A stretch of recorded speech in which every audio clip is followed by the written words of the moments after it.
A racist cop harassed a black doctor, believing he'd never need him, until the day his son's life hung in the balance. What happens next changes everything. The late afternoon sun cast a warm glow over the small suburban town. Children played in their yards, dogs barked in the distance, and life seemed ordinary. For Officer Mark Reeves, however, this was just another day on the job, a day that would soon change everything. Mark, a seasoned police officer with 15 years on the force, sat in his patrol car parked near a busy intersection. His crisp uniform and authoritative demeanor gave him the air of a man who commanded respect. But beneath the surface, his biases ran deep. Mark believed in stereotypes and often let them guide his actions, especially when it came to black individuals. His prejudice wasn't overtly violent, but it was insidious.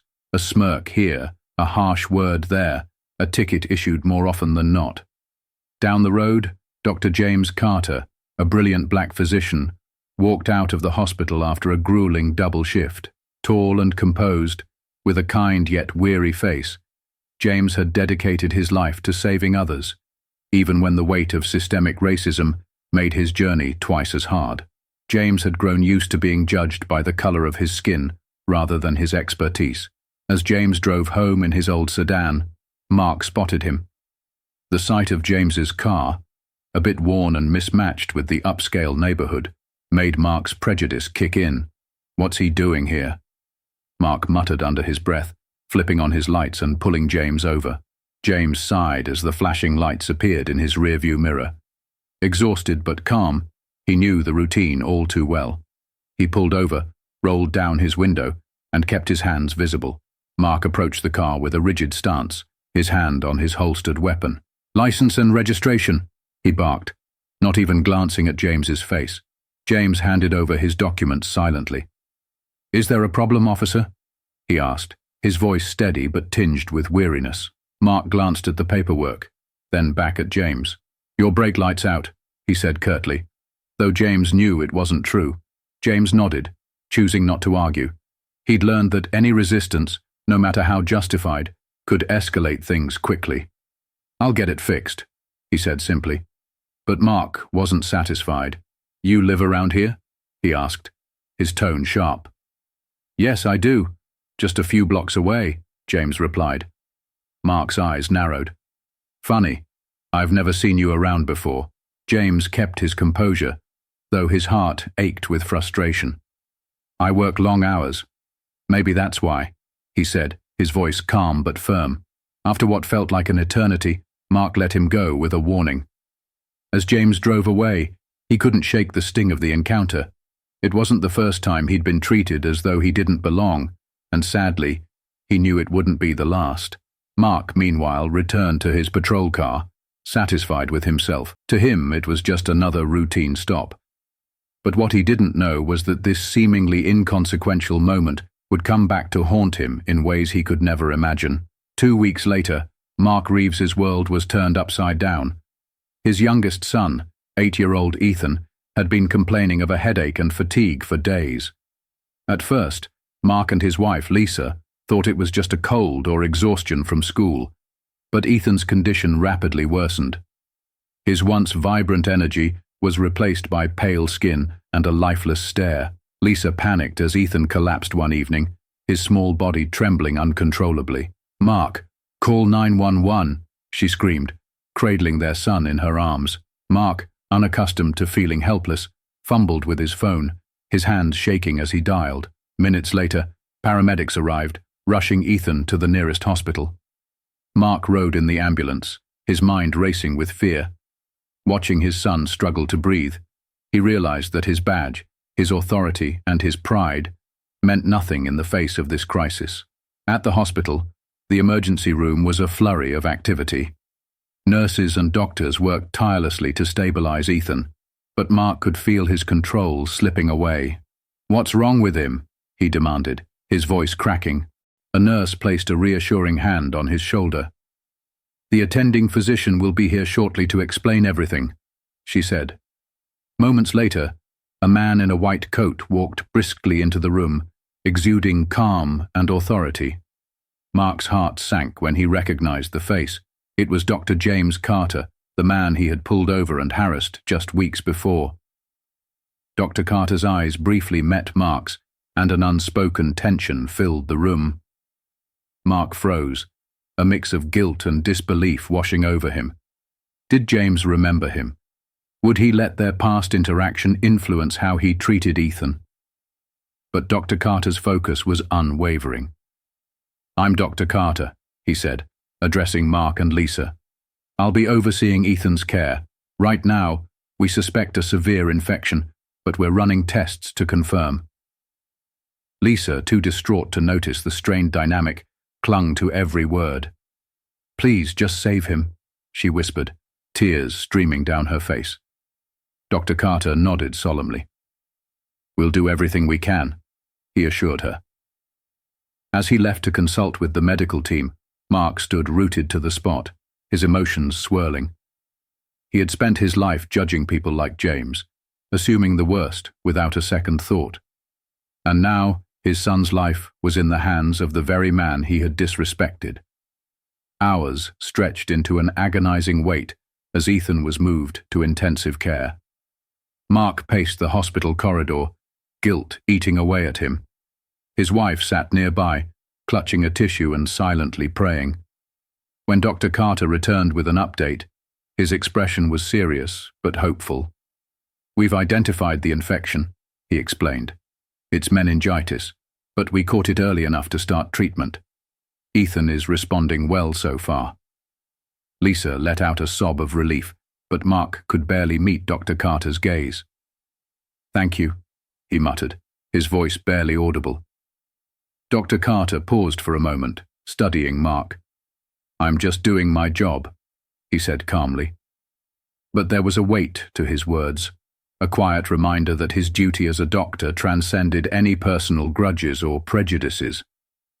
As Dr. Carter walked away, Mark felt an unfamiliar sting in his chest.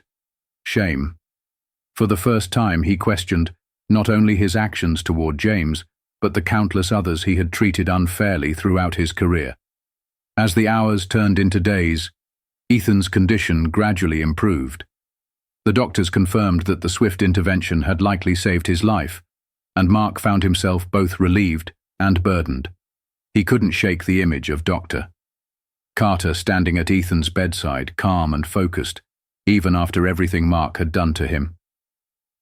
Late one evening, Mark sat alone in the hospital cafeteria, staring at a cup of coffee he hadn't touched. The bustling noise of hospital staff and visitors faded into the background as his thoughts consumed him. How many times had he judged someone simply because of the color of their skin? How often had his biases dictated his actions? Mark's mind replayed the traffic stop with Dr. Carter like a broken record.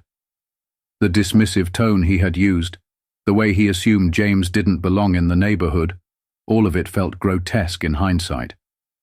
His wife, Lisa, approached quietly, placing a hand on his shoulder. "You okay?" she asked softly. Mark looked up, his face etched with guilt. "I don't think I am," he admitted. Lisa frowned, confused. "What do you mean?"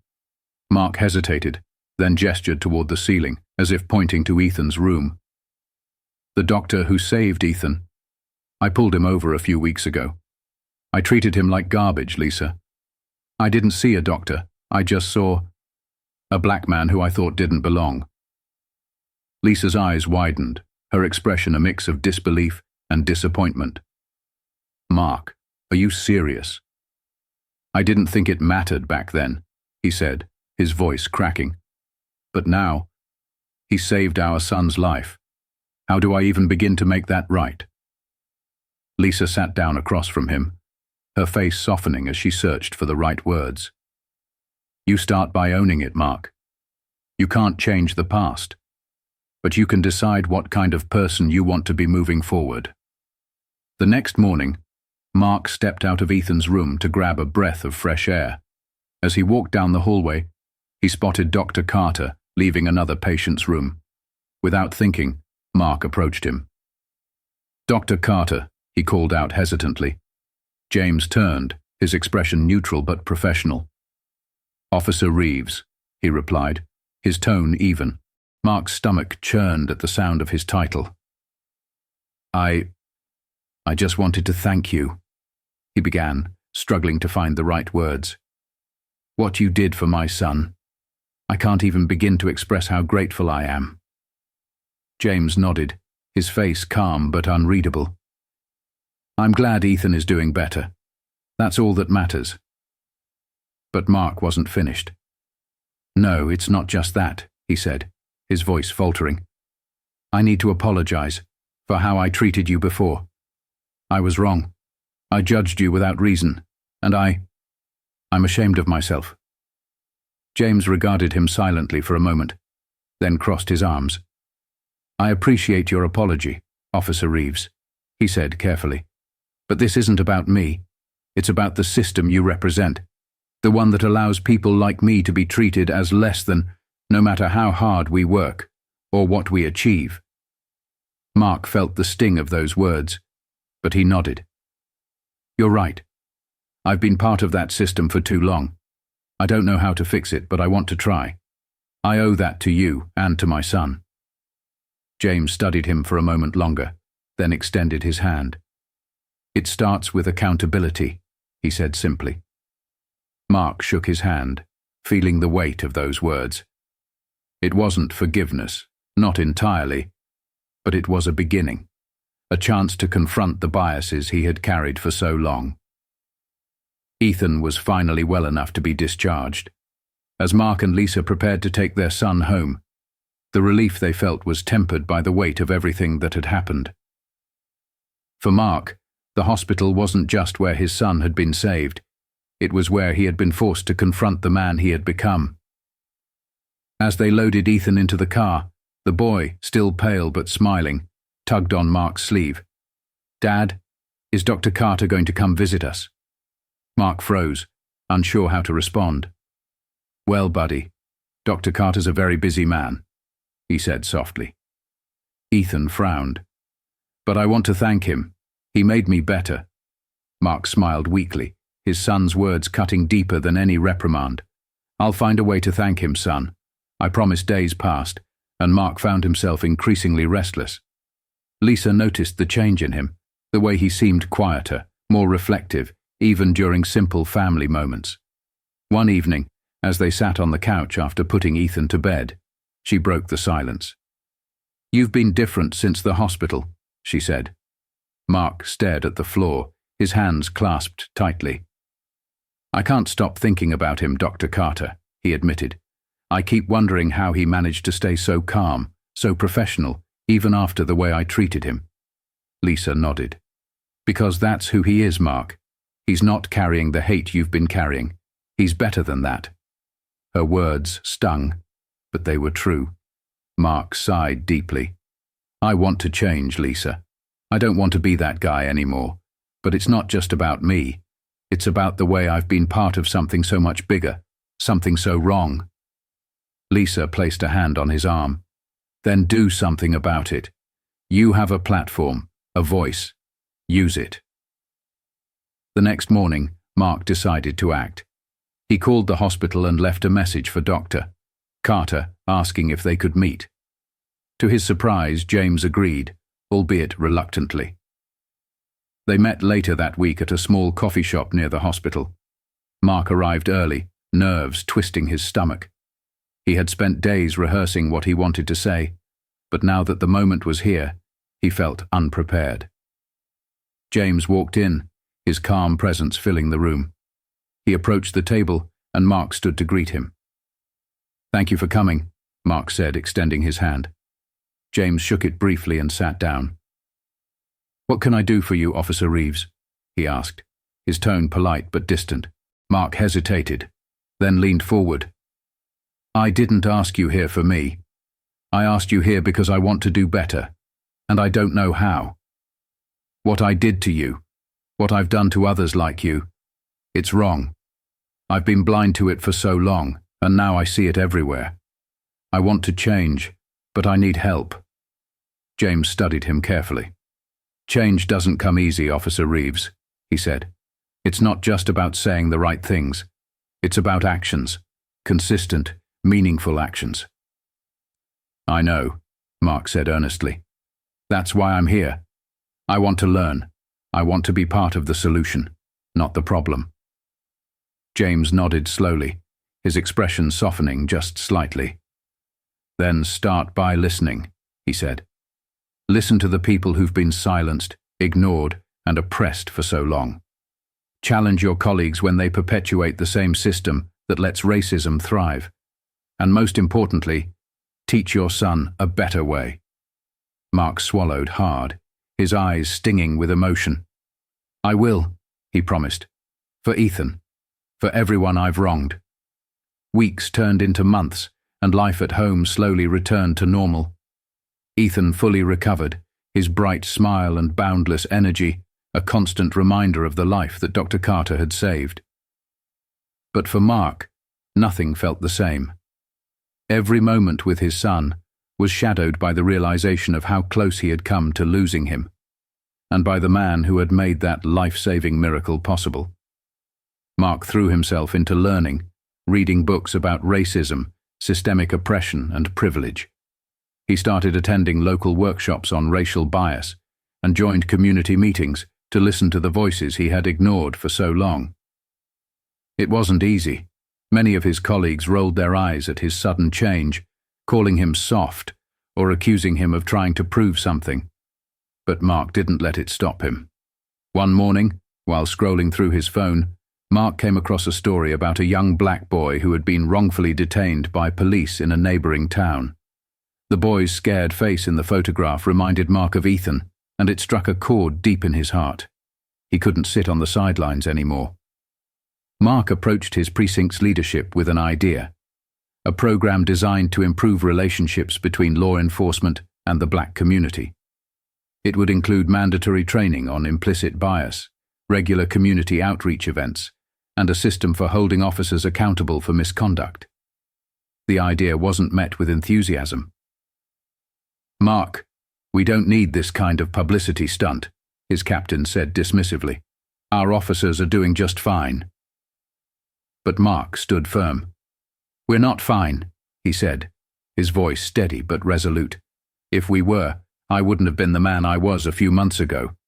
I wouldn't have harassed a black doctor who ended up saving my son's life. That's not fine, and we all know it. The room fell silent. Mark's colleagues, many of whom had worked with him for years, couldn't deny the weight of his words. Slowly, reluctantly, the precinct agreed to pilot the program. Months later, Mark found himself standing on the stage of a packed community center. The program had gained traction, drawing attention from neighboring towns and local media. The crowd included officers, activists, and residents from all walks of life. Mark adjusted the microphone nervously, glancing at the faces in the audience. His eyes landed on Dr. Carter, seated in the second row. James nodded slightly, his expression unreadable but encouraging. Mark took a deep breath and began. I've spent most of my career as a cop thinking I was doing the right thing, but the truth is, I wasn't. I let my biases guide my actions, and I hurt people, good people, because of it. One of those people is here today. He paused, his voice catching. Dr. Carter, I don't think I'll ever be able to thank you enough for saving my son's life. But what I can do is make sure that the system I was part of doesn't continue to hurt people like you. That's why we're here today, to start something new, something better. The room erupted into applause, and for the first time in years, Mark felt a sense of purpose that went beyond his badge. Later that evening, as Mark and his family sat down for dinner, Ethan asked, Dad, why do you talk about Dr. Carter so much? Mark smiled, looking at his son. Because he taught me something really important, he said. He showed me that it's never too late to change, to be better, and to make the world a kinder place. And I want you to grow up knowing that too. Ethan nodded thoughtfully. Can we invite him over for dinner someday? Mark chuckled. I think that's a great idea, buddy.